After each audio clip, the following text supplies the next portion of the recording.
ऐसा नहीं है, ऐसा नहीं है। आप पिछले साल का भी अगर देखेंगे तो कैपिटल एक्सपेंडिचर बढ़ा है, घटा नहीं है। क्यों? बिल्कुल सर, कैपिटल एक्सपेंडिचर बढ़ा है और इस बार भी बढ़ेगा, क्योंकि कुल बजट का साइज बढ़ने का मतलब ये नहीं है कि भी कोई रेवेन्यू एक्सपेंडिचर ही बढ़ेगा, उसमें कैपिटल एक्सपेंडिचर भी बढ़ता है। बल्कि जितना ज़्यादा बजट बनाएंगे उतना कैपिटल एक्सपेंडिचर तो हमारे कई बार हाथ में भी, रेवेन्यू एक्सपेंडिचर तो हाथ में भी नहीं होता। लेकिन कैपिटल एक्सपेंडिचर को हम बढ़ाना है तो जितना साइज बढ़ाएगा उतना हमारे पास जो छूट है वो कैपिटल एक्सपेंडिचर की ज़्यादा छूट है। सर ये लोन बढ़ रहा है सर, इसकी क्या वजह है? क्योंकि कैपिटल एक्सपेंडिचर बढ़ा रहे हैं। 33, 37। हाँ, 18-19 में 33,000 था, 19-20 के रिवाइज एस्टिमेट्स हैं 37 के, और आगे 20-21 भी हमने 37 ही रखा है।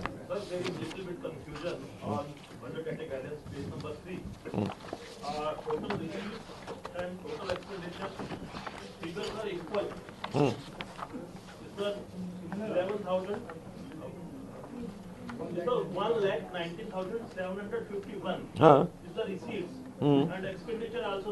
हाँ, तो सेम ही होते हैं। That is what budget is. It is budget always a balanced budget. Left and right are the same. But revenue deficit is almost more than 15,000 crore. That will. वो तो चूंकि टोटल डेट जो होता है वो तो टोटल डेट गिना चला जाता है, रिसीट में तो आएगा ही ना, डेट भी आएगा तो रिसीट में तो आएगा ही।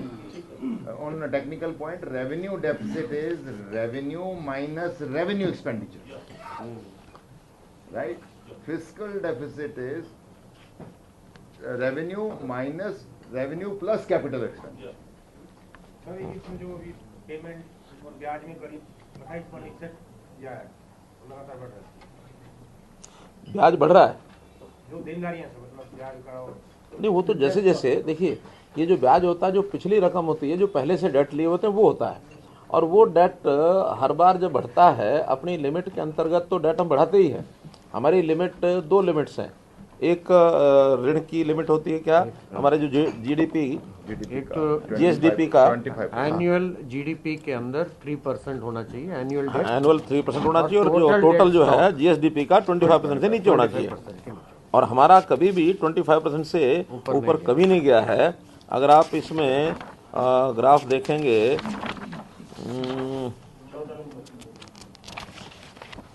ये है 13 नंबर पेज पर, 13 नंबर पेज पर, ये 14 नंबर पे हाँ 14 में है।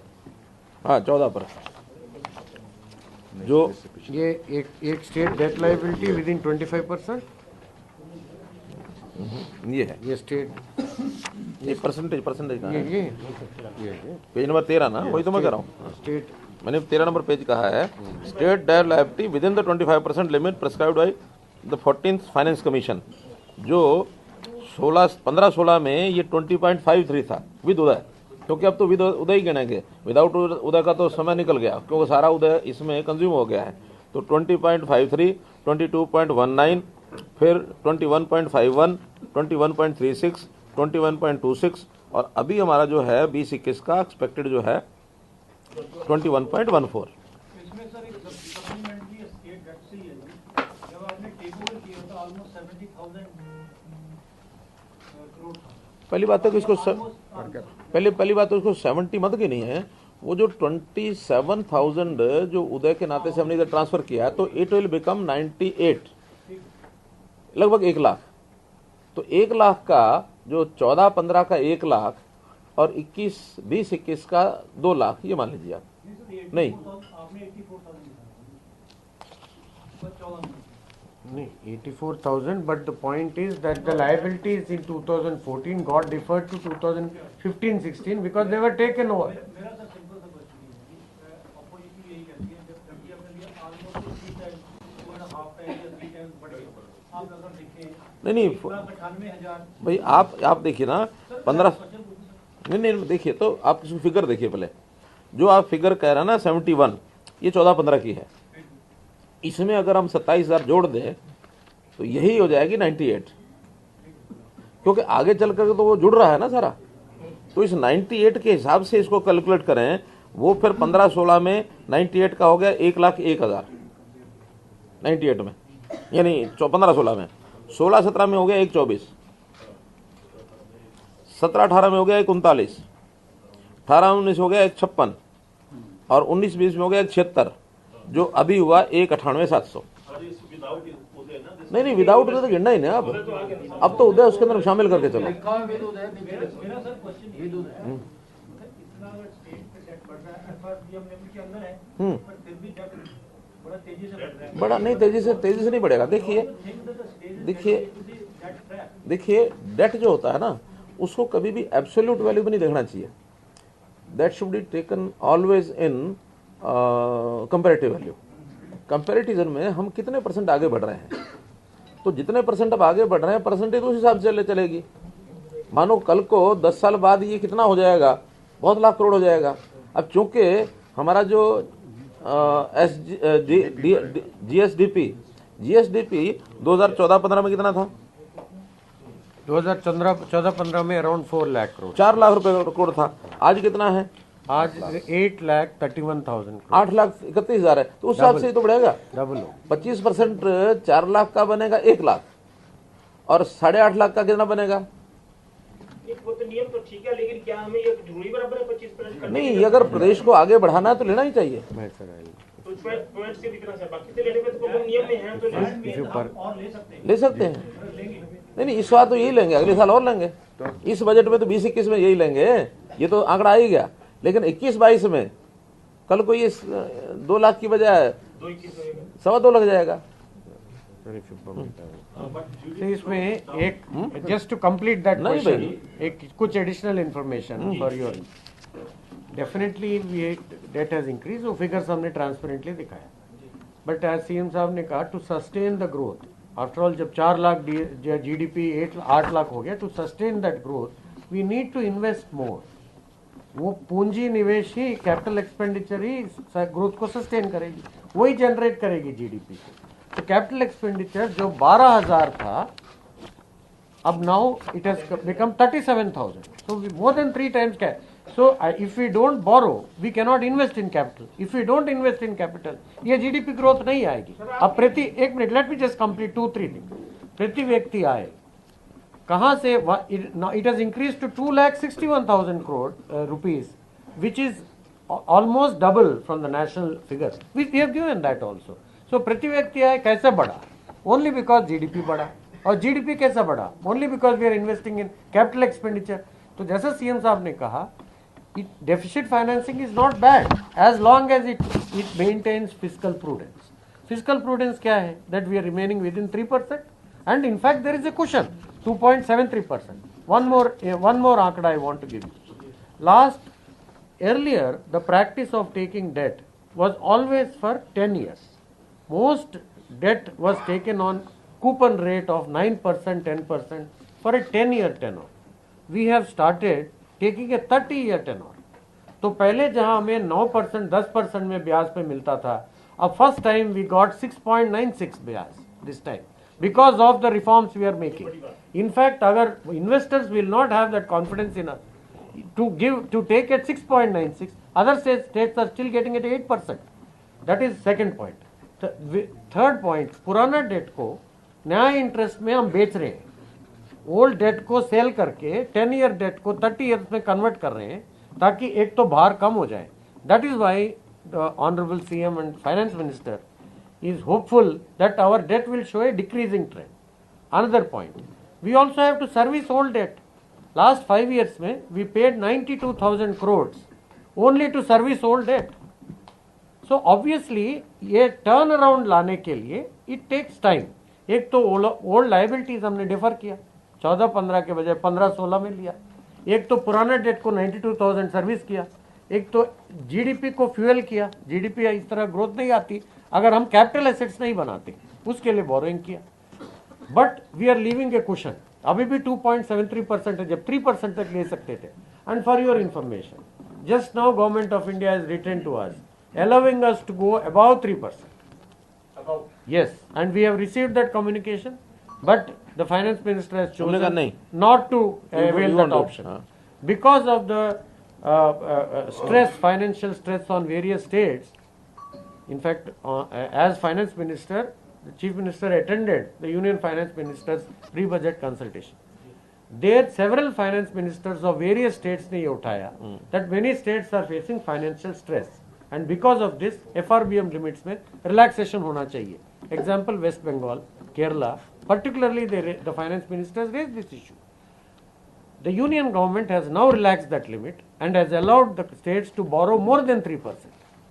But we have chosen not to. 300 पर कितना मसालों It differs from state to state. But the point is that in order to get to a turnaround, it takes time while balancing the need for growth and at the same time reducing debt. That is the short point. देखिए अब मैं दूसरे ढंग से Lebon की तरह explain करता हूँ. इन्होंने टेक्निकल तरीके से किया, मैं लेबन की तरह करता हूँ. हाँ, देखिए, डेट कम करना कि ज़्यादा करना, ये हमारे अपने हाथ में है. डेट कम करने के दो तरीके हैं. या तो हम टैक्स बढ़ाएं. हमने टैक्स नहीं बढ़ाया, ना बढ़ाया, ना पिछले साल बढ़ाया. अब टैक्स होगा तो रिसीट बढ़ेगी. दूसरा तरीका है कि हम रेवेन्यू एक्सपेंडिचर तो कम कर नहीं सकते. वो तो कुल मिला के सैलरीज हैं, पेंशन हैं, डेट रिपेमेंट है, इंटरेस्ट है, या जो एडमिनिस्ट्रेटिव खर्चे हैं दुनिया भर के सब, वो सब वही रहेंगे. इसलिए अगर हम कैपिटल एक्सपेंडिचर को कम कर दें तब हम डेट कम कर सकते हैं. वो कम करेंगे तो उस प्रदेश के विकास को रुक जाएगा. वो हमको रोकना नहीं है. तो दो तरीकों में से अल्टीमेटली तीसरा तरीका है कि डेट की जो हमारी लिमिटेशन है वहाँ तक हम डेट ले लें और ना टैक्स बढ़ाएं ना विकास को रोकें. हमें दोनों जनता को सूट करता है. कल को टैक्स बढ़ाएंगे तो जनता कहेगी टैक्स क्यों बढ़ाया. हाँ, अगर कल को हमें ये लगेगा कि नहीं डेट हमको नहीं लेना, हम डेट के एक ऐसे लेवल पर आ गए हैं, अल्टीमेटली फिर टैक्स बढ़ाना पड़ेगा. अगर टैक्स नहीं बढ़ाएंगे विकास को रोकना पड़ेगा. तो इन तीन चीज़ों में से चॉइस करनी होती है, क्या करें. नहीं मानो एक सीमा हमारी है ना, वो एक सिद्धांत है सारे देश भर का है, न केवल देश का है, दुनिया का है, कि इस कर्ज के लेवल तक लेना है, इससे ज़्यादा नहीं लेना है. मैं आपको एक अपनी व्यक्तिगत घटना बताता हूँ, आज के नहीं 1972 की बताता हूँ. पढ़ाई के बाद मुझे एक इच्छा हो गई कि दिल्ली में जाकर बिजनेस करना है. मैं गांव में पढ़ता था और जब मैं चला तो हमारे दादाजी ने, बेटा इधर आओ बात सुनो, क्या काम करोगे. मैंने कहा जी ऐसे समय को दुकान बनाऊंगा. मैंने वो बता दिया उनको. तो कहने लगे बाकी सब चीज़ें ठीक हैं, दिल्ली बड़ा शहर है, लेकिन फिर भी तुम समझदार हो, ठीक ठाक कर लोगे. एक सिद्धांत याद रखना व्यापार का. मैंने क्या कि तुम्हारे पास अगर अपना 1 रुपया है ना तो बाजार का बहुत मिलेगा बाजार में. 1 रुपया और लेना, इससे ज़्यादा मत लेना. अपना अगर 1 है तो 1 से ज़्यादा मत लेना. अगर 1 से ज़्यादा ले लोगे तो कभी भी फेल हो जाओगे. तो जो सीमाएं आज, वो तो बहुत बुजुर्ग आदमी है, उन्होंने सीमा बताई हमको 1972 में. उनको तो नहीं पता कि ये डेट रेशो क्या होती है, लेकिन बहुत प्राचीन है कि डेट उतना ही लो जितना आप उसको रीपे करने की स्थिति में आसानी से हो. अब हमारा चूँकि 4 लाख का हमारा जीएसडीपी था, 4 लाख करोड़ का, अब हमारा 8,31,000 नहीं 8,31,000 करोड़ हो गया, मोर देन डबल. तो वो हमें क्वेश्चन देता है कि ठीक है वहाँ तक जा सकते हो. अब एक और फिक्र देता हूँ. 2014-15 में हमारा जो पेंशन का ये 4,602 करोड़ रुपए का खर्च था पेंशन का. बढ़ते हुए ये 5,400, 5,600, 8,700, 8,200, 9,000 और फिर 9,000. पिछले साल भी 9,000 था, इस बार भी एक्सपेक्टेड 9,000 ये पेंशन. तो 4,000 से 9,000, 4,600 से 9,000 पहुँच गई, डबल पेंशन पहुँच गई. हम रोक सकते हैं क्या इसको? एक भी पैसा नहीं रोक सकते. अगेन सैलरी हमारा जो है कुल मिलाकर के 13,200 करोड़ था 14-15 में. फिर ये 13,900, 15,700, 17,200, 19,200, 22,300 एंड नाउ 27,000 करोड़ रुपए सैलरी है. रोक सकते हैं क्या इसको? तो जो 13,200 से 27,000 हो गया, इट अगेन इज डबल. तो इतने वर्षों में डबल होना ये कोई बहुत बड़ा अलार्मिंग हो गया ऐसा नहीं है. आप उससे 5-6 साल पहले चले जाओ, क्योंकि उस समय बहुत कम था. अगर मान लो उस समय अगर ये आज हमारा 2 लाख करोड़ रुपया है, अगर मान लो मैं एक अनुमान से कह सकता हूँ कि ये जो 70-71,000 करोड़ कह रहे हैं, या विद पावर यूटिलिटीज का जो लॉस है उसको मिलाएंगे 97 हो जाएगा. तो पावर यूटिलिटीज का जो लॉस है मिला करके ये टोटल नहीं, इनका 5 साल पीछे चले जाओ. हम 14-15 को लेते हैं ना, तो ये दोनों मिला करके कितना है? अच्छा वहाँ तो पावर का इसमें मिलेगा नहीं. तो ये 70,900 जो बोल रहे हैं 71,000, तो 1, 2, 3, 4, 5 34,000 था 10-11 में, 34,000 रखा है, डबल कितना हुआ? 73 में थे। और 5 साल पीछे चले जाओ, 4-5 में 17,300, तो कितना हो गया? 34,000। सर एक ही इसमें recovery- यानी हम 17 से 34 हुआ ये नहीं है, परसेंटेज कितना बढ़ा, every 5 years it gets double. देखिए, recovery सीएम of loan का सीएम salary बहुत साहब ज्यादा कम है। एक मेरा प्रश्न इससे जुड़ा ही प्रश्न है कि सीएसटी और वैट के अबॉलिश होने के बाद, जीएसटी में सब्ज्यूम होने के बाद एरियर्स हैं काफी सारे जो रिकवर करने हैं स्टेट को, वो that could see form and all that could be a major source of revenue as you are saying. उस पे क्या, I mean, is state conscious of that fact that those areas have to be recovered? बिल्कुल, हम उसकी recovery के लिए areas हैं कुछ इसकी अब figure मिल एकदम फिगर तो आपको पास पता है क्या?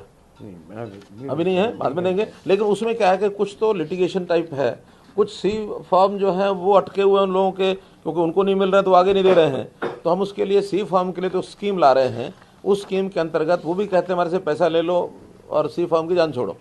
हम भी सोचते हैं हमको तो सी फॉर्म से रेवेन्यू ही मिलना है, अगर यही हमको पैसा दे देंगे हम उसके पीछे क्यों पड़े रहेंगे।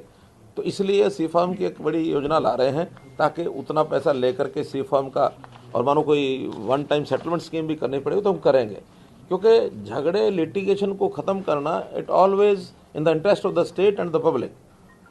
किन्हीं कारणों से ऐसे विवाद हो जाते हैं। अब हमने अनाउंसमेंट के जो स्कीम्स बनाई उसके अंदर लगभग 28,000 लोगों का एक स्कीम में क्लियर हो गए। अब बाकी 28,000 बचे हुए हैं। वो अब नया जो एक बनी थी 3 जजेस की कमेटी, वो कमेटी की जो रिपोर्ट आई हमने स्वीकार कर ली है। 20 मार्च तक उसका सारा कैलकुलेशन होकर के हम वो दे देंगे पब्लिक को भी। ठीक है यार, इसमें रिकवरी ऑफ लोन्स दिखाई है जो पिछले सालों की तुलना में अब ये तो फिगर गलत हो चुकी है। 356.23 करोड़ पेज नंबर 3 पे है। इसमें जो है रिकवरी ऑफ लोन्स अनुमानित 356.23 करोड़ है। इतनी कम कैसे है? या छुपाई में गलती है या क्या है? बजट एस्टिमेट में जी कि हमारी, भाई ये देखो जरा, ये 5,000 से 356 की 5 नंबर पर। नहीं, इसमें मैं बताता हूँ सर। इसमें एक्चुअली पहले था उदय स्कीम जो हमने लिया था, तो उदय स्कीम हमने लिया था taking over the loan of electric utilities discom. तो उसका जो एडजस्टमेंट किया हमने, बिकॉज द स्टेट गवर्नमेंट ने वो लोन लिया था, तो that we showed that as recovery of loan from discom to ourself, because we converted it as our equity. हमने टेक ओवर कर लिया। अब यहाँ खत्म हो गया। अब वो खत्म हो गया। अब क्योंकि उदय का इम्पैक्ट खत्म हो गया, इसीलिए ये 356 है। 5,000 करोड़ कम हो गए। Second point also you should know, ये खत्म होने का इम्पैक्ट हमारे ऊपर भारी भी पड़ा। 356 से एक्चुअली हमें तो ये नुकसानदायक है। क्यों नुकसानदायक है? लास्ट 2 इयर्स में हमने 30,000 करोड़ का लोन रिपेमेंट किया, just in 2 years time, because Uday का रिपेमेंट शुरू हो गया। बुलेट पेमेंट है, 5 साल का बुलेट पेमेंट है, जो पहले हमने 15-16 में लिया, अब 20-21 में हमें उदय का पेमेंट काफी करना पड़ेगा। तो that's why to turn this around it will take time, but I definitely signs of recovery are there. Best point revenue deficit, आपने पूछा, सीएम साहब ने विस्तार से बताया। रेवेन्यू डेफिसिट जहां 1.74 था, अब today effective revenue deficit has come down to 0.74। Finance commission का ये रिकमेंडेशन है, इसको 0 करना चाहिए। रंगराजन कमेटी ने ये कहा था इफेक्टिव रेवेन्यू डेफिसिट, जो सीएम साहब का कॉन्सेप्ट था, इफेक्टिव रेवेन्यू डेफिसिट करके एक नया परिभाषा उन्होंने दिया कि रेवेन्यू डेफिसिट में जो ग्रांट्स इन एड में कैपिटल एक्सपेंडिचर होता है उसको हटा के जो बनता है इफेक्टिव रेवेन्यू डेफिसिट, उसको 0 करने का रिकमेंडेशन है। वो लगातार गिर रहा है। 11 नंबर पेज नंबर 11 ग्राफ दिया, 11 नंबर पेज देखिए। That is a sign of recovery. एक आपने 72 करोड़ 80 करोड़ पे पर कंस्टिट्यूएंसी का इसमें रूल वाले जब होंगे, वो उसका मैं बताता हूँ। देखिए, मैं बताता हूँ। मैं बताता हूँ। हाँ, देखिए, स्कीम ये है कि उसको हमने कंसोलिडेट करके एक विषय बताया है। एक तो हमको मिलती है ग्रांट सेंटर की, सेंट्रल फाइनेंस कमीशन के आधार पर लगभग वो 2400 करोड़ रुपया मिली पिछली बार, रफली इतना मिलेगी, और थोड़ा 150 करोड़ रुपया ज़्यादा होगी। और इतना ही 7% ऑफ आवर रिसीट्स, जो हमारा रेवेन्यू रिसीट है, उसमें हम देते हैं। वो भी लगभग कितना 2400 करोड़ लगभग उतना बनता है वो भी। तो ऐसा कुल मिला करके टोटल का 7% है, यानी 1,24,000 का। इसका 7% of what? 7% of budget estimate, Budget 1,32,000। हाँ, तो उसका 7% वो हम देते हैं लोकल बॉडीज को। तो कुल मिलाकर के 4,800 करोड़ रुपए तो ये हो जाता है। इसके बाद कुछ डी प्लान आता है, इसके बाद हमारे पास HRDF का पैसा होता है, इसके बाद हमारे पास शहरी विकास में भी हमने पैसा जो उनको देना होता है वो सब है। तो ऐसा मिलाकर के ये रफली 7,200 करोड़ रुपया बनता है। इसकी डिस्ट्रीब्यूशन का एक सिस्टम होता है, मानो पॉपुलेशन के हिसाब से, एरिया के हिसाब से, वो फार्मूले बने हुए हैं। ये पैसा उनको कभी कभी चला गया, कभी कभी चला गया। एक तो हमने कहा कि इसको रेगुलरली जो पंचायती सिस्टम है या अर्बन लोकल बॉडी सिस्टम उनको भेजा करेंगे, चाहे वो पंचायतें हैं, पंचायत समितियां हैं, जिला परिषद हैं, नगर निगम हैं, नगर पालिकाएँ हैं, नगर काउंसिल हैं, इन सबको रेगुलर जो पैसा उनको जाता रहेगा और ये पैसा अपने विकास कामों के लिए वो खर्च करें और उसका एनुअल बजट बनाएं। अभी तो बजट का हमारे यहाँ ही ज़्यादा रहता है स्टेट में, वहाँ के बजट की कोई चिंता नहीं करता। अब उनके बजट भी अच्छे खासे बन जाएंगे। मानो विधानसभा अगर हिसार में 7 हैं तो ये 500-600 करोड़ रुपया सब संस्थाओं को जाएगा। 6 यानी 4 प्रकार की संस्थाएं हैं। एक तो नगरीय है और नगरीय में भी जितनी लोकल कमेटीज, जितनी भी अर्बन लोकल कमेटीज हैं वो सब हैं हिसार के अंदर। हिसार का अपना है, बरौला का अपना है, उकलाना का अपना है, हांसी का अपना है, नारनौंद नगर पालिका हो गई, आदमपुर भी शायद नगर पालिका है। तो ऐसे कुल मिला के 6-7 इकाइयाँ, हर एक इकाई को उसका निश्चित पैसा मिलेगा। वो लगभग एक विधानसभा की आबादी के हिसाब से हमको लगता है 80 करोड़ के आसपास होगा। हमने जो घोषणा की वो एवरेज की है, तो सभी पैसों को इकट्ठा कर दिया इकट्ठा करके उनको इतना जाएगा। सर। ये एक्स्ट्रा नहीं है, ये एक्स्ट्रा नहीं है, जो पहले स्कीमें चल रही है उनको इकट्ठा करके और उसका नेट उनको पता लग जाएगा आपको साल में इतना पैसा मिलना है हर एक इकाई को, और वो इकाई अपना बजट बनाए और उसमें से भी कुछ परसेंटेज उसका सैलरी के लिए हमने फिक्स किया।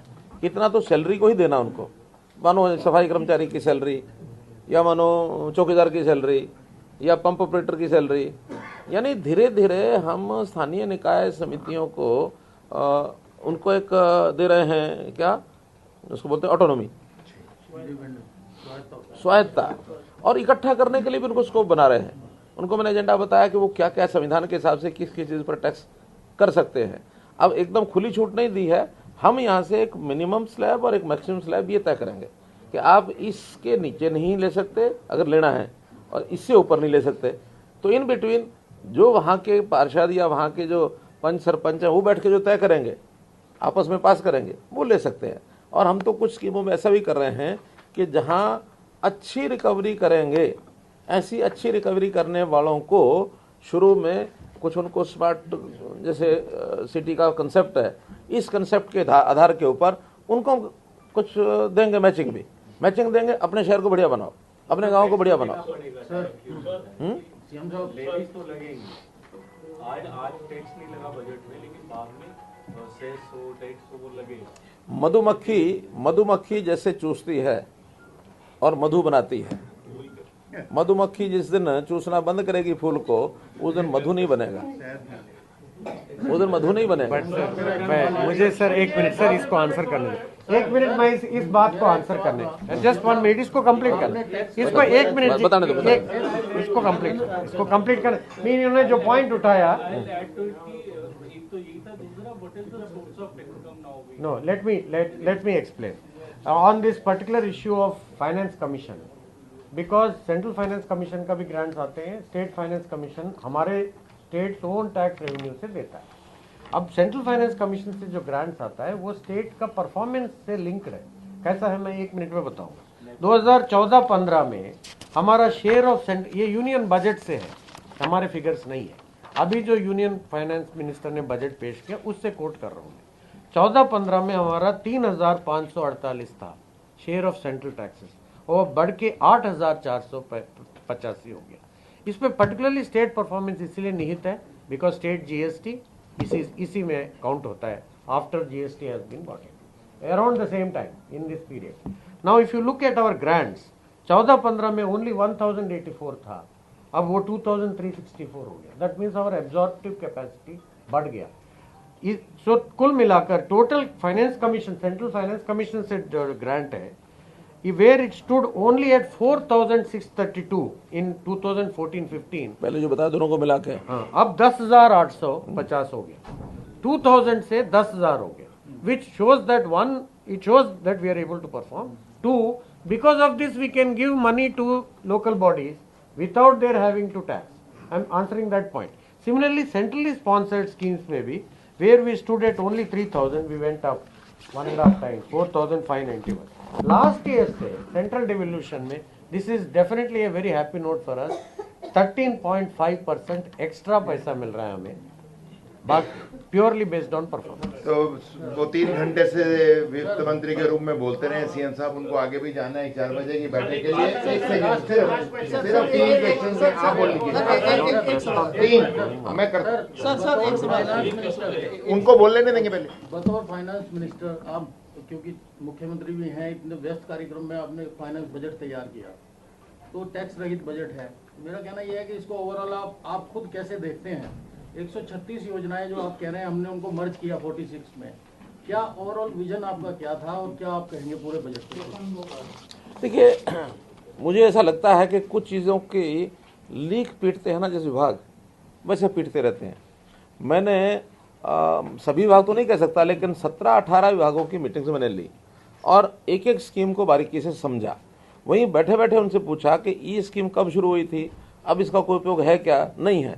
हेड खुला हुआ है और उस हेड में, क्योंकि हेड खुला तो पैसा भी रखना पड़ता है, कहीं 1 लाख रुपए रखेंगे, कहीं 1000 रुपये रखेंगे, कहीं 1 करोड़ रखेंगे। जितनी बड़ी स्कीम है उसके हिसाब से रखते हैं। तो उन सब स्कीमों को जो अब लगता है कि उसका कोई उपयोग नहीं है या उसकी जगह नई स्कीमें बन गई हैं उसी पर्पज़ को पूरा करने के लिए, तुमने कहा वो स्कीमें ख़त्म करके इसमें मर्ज करो। कुछ स्कीमें ऐसी होती हैं जो कभी भी हमें ज़रूरत पड़ सकती है, उसको हम चालू रखते हैं। तो एक तो स्कीमों का पुनर्गठन लगभग, आज मैंने बताया कि कितनी स्कीमें मर्ज करेंगे, कितनी हम, वो एक तो इसलिए वो किया है, एक तो वो किया। और इसके कारण से मुझे लगता है कि हमारी जो मैन पावर है, कई बार ये स्कीम के साथ भी 4-6 लोग जुड़े होते हैं। स्कीम का नाम रखा है, 4 लोग तय कर दिए कि स्कीम को देखेंगे, स्कीम में कुछ होना नहीं, वो 4 लोग वहीं बैठे हैं। स्कीमें अगर बंद होंगी तो उन, क्योंकि एम्प्लॉय तो डिपार्टमेंट का है, स्कीम का थोड़ी है, तो वो सब दूसरे डिपार्टमेंट में जाकर दूसरी स्कीम में काम करेंगे। इसलिए रेशनलाइजेशन ऑफ एम्प्लॉइज ये सब होगा, तो एक बहुत बड़ा सुधार ये हम कर रहे हैं।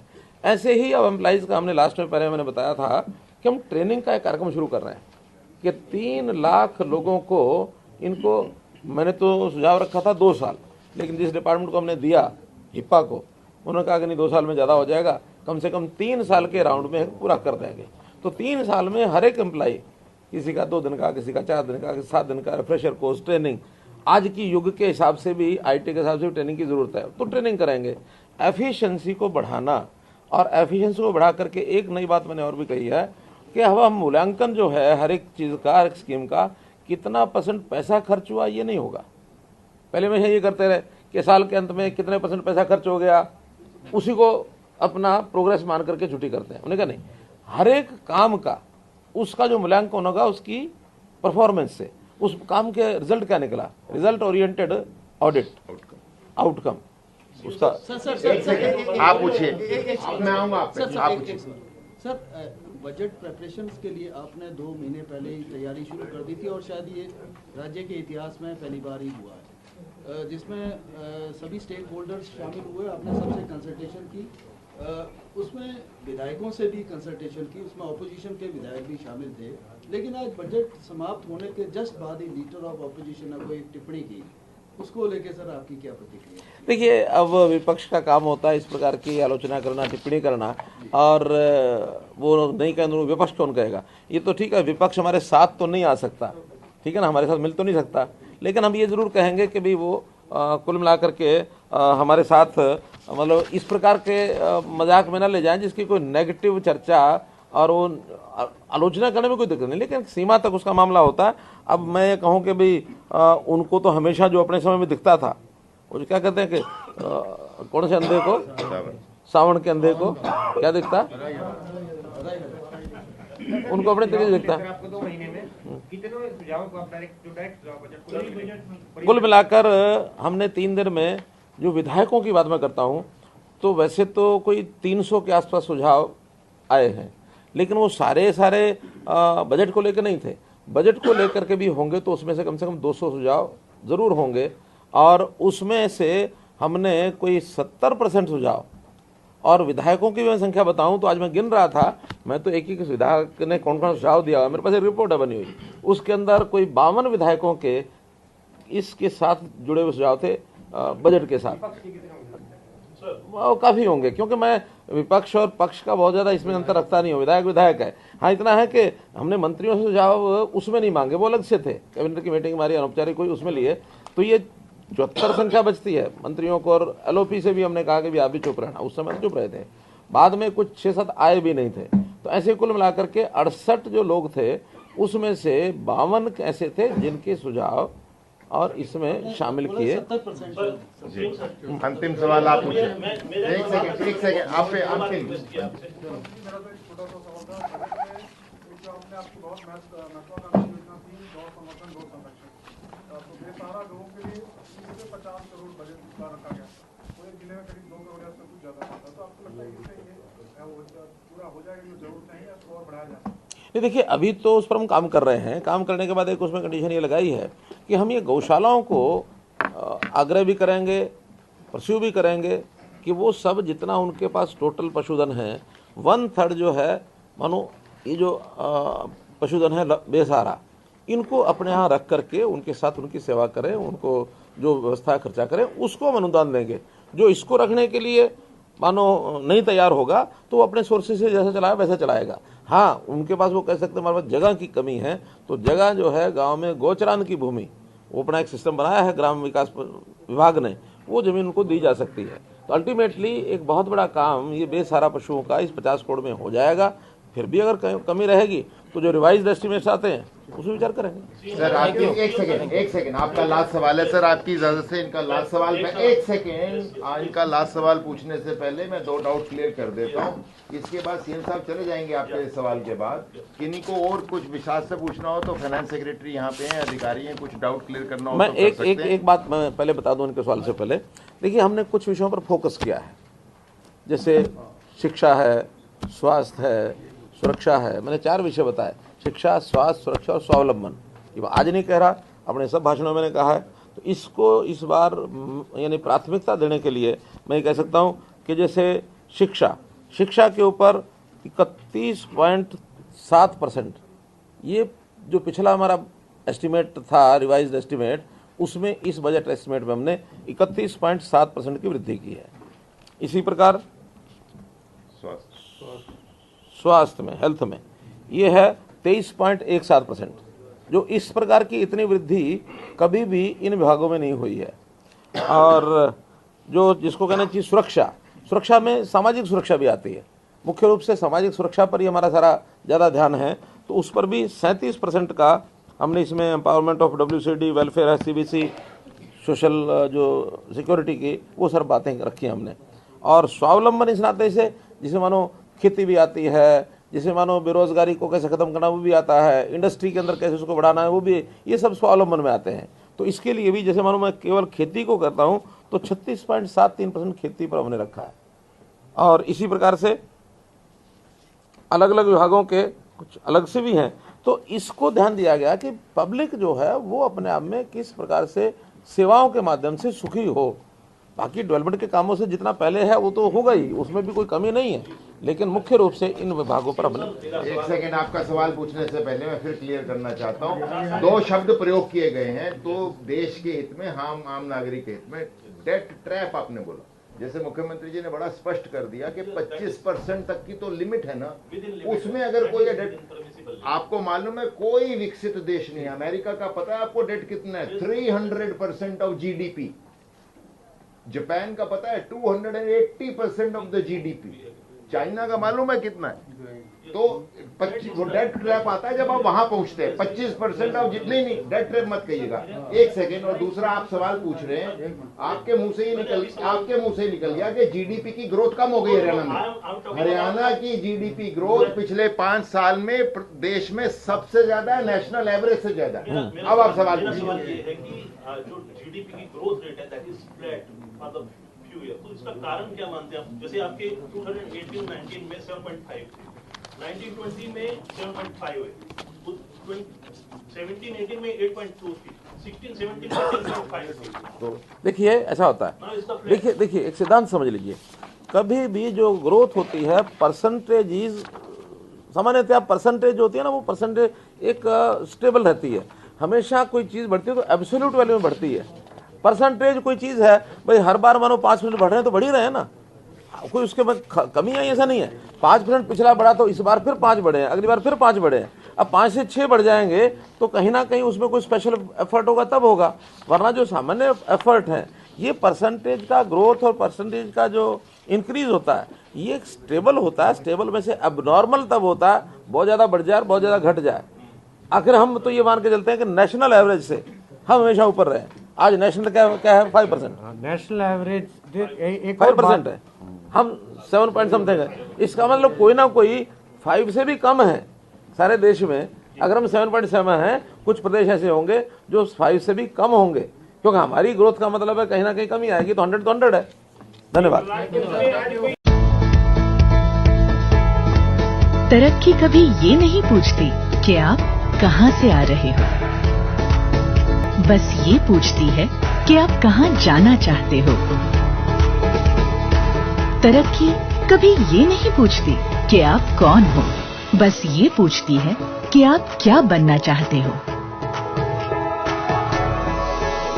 तरक्की आपको कभी नए रास्ते दिखाएगी तो कभी नए दोस्तों से मिलवाएगी।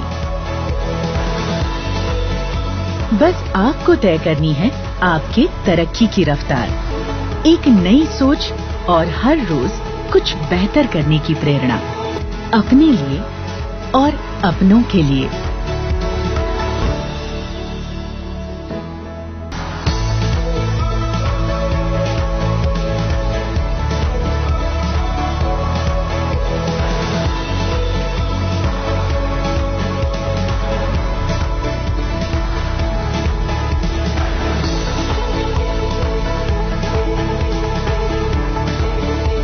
हर रोज कुछ बेहतर।